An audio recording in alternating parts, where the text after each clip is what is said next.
મિત્રો આપ સૌનું વન ટચ એજ્યુકેશન ચેનલ પર હાર્દિક સ્વાગત છે।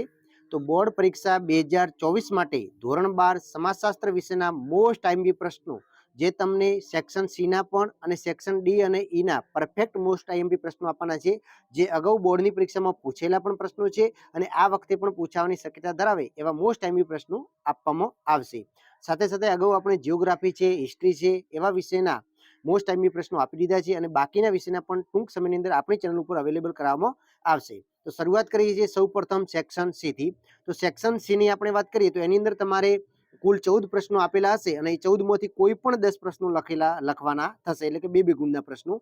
હવે એના માટે ખાસ ચેપ્ટર કયા છે તો ચેપ્ટર પહેલું, બીજું, ત્રીજું એટલે કે 10 ચેપ્ટરમાંથી તો એક એક પ્રશ્ન ફરજિયાત પૂછવાનો છે, જ્યારે ચેપ્ટર ત્રીજું અને ચોથું, ચેપ્ટર પહેલું જો ખાસ યાદ રાખજો, ચેપ્ટર પહેલું, પછી ત્રીજું અને ચોથું અને એના પછી ચેપ્ટર નવમું, આમાંથી બે પ્રશ્નો પૂછાવાના છે અને બાકીના દરેક ચેપ્ટરમાંથી એક પ્રશ્ન પૂછાવાનો છે। એટલે આવી રીતે તમારે તૈયારી કરવાની છે અને આના માટે ખાસ તમારે નવનીતના અંદર બે ગુણના જેટલા પણ પ્રશ્નો આપેલા છે એ એકવાર તૈયાર કરી દેવાના છે, એકવાર વાંચી લેવાના છે, અથવા તો અપેક્ષિતમાંથી તૈયારી કરતા તો અપેક્ષિતના પણ તમારે પ્રાયોરિટી આપી દેવાની છે।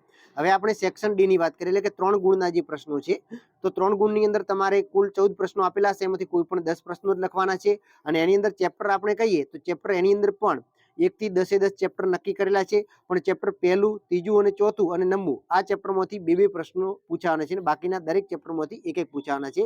હવે આપણે જોવા જઈએ તો દરેક પ્રશ્નના ક્રમાંકમાં હું તમને 3 પ્રશ્નો આઈએમપી આપું છું। તો 45મો પ્રશ્ન છે એની અંદર પહેલું છે લોકશાહી પ્રણાલી, રાષ્ટ્રીય પર્વ અને રાષ્ટ્રીય સન્માન કેવી રીતે રાષ્ટ્રીય એકતા સર્જવામાં મદદ કરે છે એ સમજાવો। એના પછી બીજું છે ભારતના નાગરિકોની મૂળભૂત ફરજો જણાવો, આ મોસ્ટ આઈએમપી પ્રશ્ન આ વખતે રહેવાનો છે, ખાસ તૈયાર કરી દેજો। એના પછી છે તો કે વાહન વ્યવહાર અને સંદેશાવ્યવહારના સાધનો રાષ્ટ્રીય એકતા સર્જવામાં મદદ કરે છે, વિધાન સમજાવવાનું છે। પછી ભારતનું બંધારણ ભારતને ધર્મનિરપેક્ષ રાજ્ય તરીકે સ્વીકારે છે, સમજાવો, તો આ પણ મોસ્ટ આઈએમપી પ્રશ્ન આ વખતે રહેવાનો છે। તો આ બે પ્રશ્નો તો ખાસ જે હાઇલાઇટ કર્યા છે ખાસ તૈયાર કરવાના છે અને બાકીને પણ બે તૈયાર કરી દેજો। એના પછી 46મા પ્રશ્નની વાત કરીએ તો એની અંદર છે પહેલું ભારતના નાગરિકોની કઈ ફરજોમાં રાષ્ટ્રીય એકતા નિર્દેશિત થાય છે, બીજું છે રમતગમતની પ્રવૃત્તિઓ કેવી રીતે રાષ્ટ્રીય એકતા સર્જવામાં મદદ કરે છે એ વિધાન સમજાવો। એના પછી છે ભારતમાં અને ગુજરાતમાં ઈસવીસન 2011ની વસ્તી ગણતરી મુજબ અનુસૂચિત જનજાતિનું પ્રમાણ જણાવો। એના પછી 47મો પ્રશ્ન છે એની અંદર છે લોક સંસ્કૃતિનો અર્થ અને વ્યાખ્યા લખો, બીજું છે શહેરી સમુદાયનો અર્થ આપી તેની વ્યાખ્યા લખો, ત્રીજું છે આદિવાસી સમુદાયની વિસ્તૃત સમજ આપો। આ 3 પ્રશ્નો મોસ્ટ આઈએમપી રહેવાના છે, આમાંથી કોઈ પણ એક પ્રશ્ન 100% આવશે। એના પછી 48મા પ્રશ્નમાં જોઈએ તો પહેલું છે ભારત અને ગુજરાતમાં અન્ય 50 સમૂહો માટે કઈ આર્થિક યોજના અમલમાં આવેલી છે જણાવો, બીજું છે અન્ય પછાત વર્ગ વિશે નોંધ લખો। એના પછી ટૂંક નોંધ લખો ગુજરાતમાં અન્ય પછાત વર્ગો। પછી 49ના પ્રશ્નની અંદર જોઈએ તો પહેલું છે મહિલાઓના બંધારણીય અધિકારો જણાવો, બીજું છે મહિલા સશક્તિકરણના લક્ષણો જણાવો। એના પછી છે ગુજરાતમાં મહિલાઓ માટેની આરોગ્યલક્ષી યોજનાઓ જણાવો, પછી ગુજરાતમાં મહિલાઓ માટેની સામાજિક કલ્યાણના હેતુની યોજનાઓ જણાવો અને મહિલા સશક્તિકરણની વિભાવના સમજાવો। તો 49 અને 50 પ્રશ્ન એક જ પાઠમાંથી પૂછાશે છે, તો આમાંથી આટલા પ્રશ્નો ખાસ તૈયાર કરજો, એટલે બે તમારે 100% પૂછાશે। પછી છે મહિલાઓને રક્ષણ પૂરું પાડતા મુખ્ય કાનૂનોની નોંધ લખો, પછી 52મો છે સામાજિક પરિવર્તનના લક્ષણો જણાવો। એના પછી છે પશ્ચિમીકરણનો અર્થ જણાવો, ઉદારીકરણના લાભ જણાવો। એના પછી 53 પ્રશ્નમાં જોઈએ તો આધુનિક સંચાર માધ્યમના પ્રકાર જણાવો, સંચારના માધ્યમોથી શિક્ષણ ક્ષેત્રે આવેલા પરિવર્તનોની સમજૂતી આપો, ઇન્ટરનેટ વિશે ટૂંકમાં પરિચય આપો। એના પછી 53માં જોઈએ તો સંચાર માધ્યમોની સમાજ જીવન પર થતી અસરો જણાવો।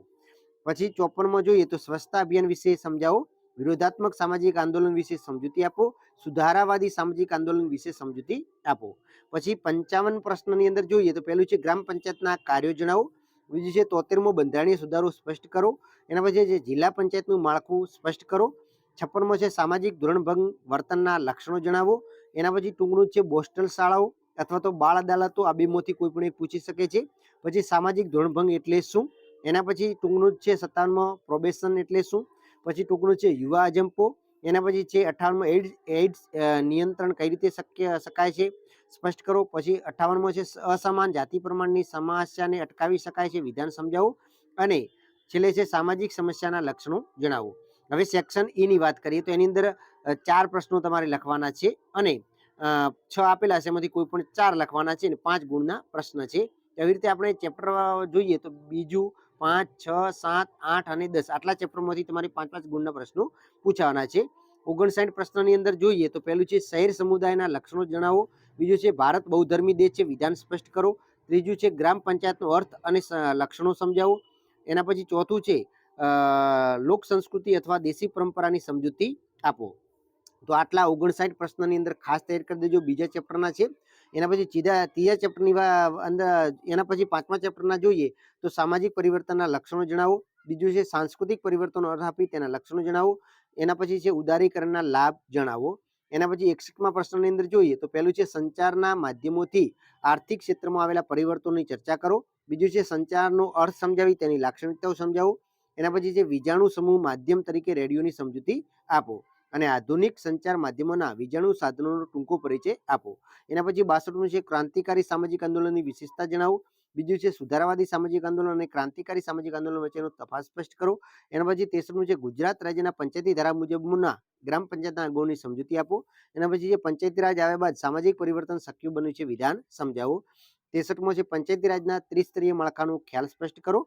પછી એડ્સ એક સામાજિક સમસ્યા છે, વિધાનની યથાર્થતા ચકાસો અને ભારતમાં અસમાન જાતિ પ્રમાણના નિર્માણમાં કઈ કઈ સામાજિક પરંપરાઓ અને કુપ્રથાઓ ભાગ ભજવે છે જણાવવાનું છે અને નશીલા દ્રવ્યોના વ્યસનના કારણો વિગતે સ્પષ્ટ કરવું. તો બેસ્ટ ઓફ લક.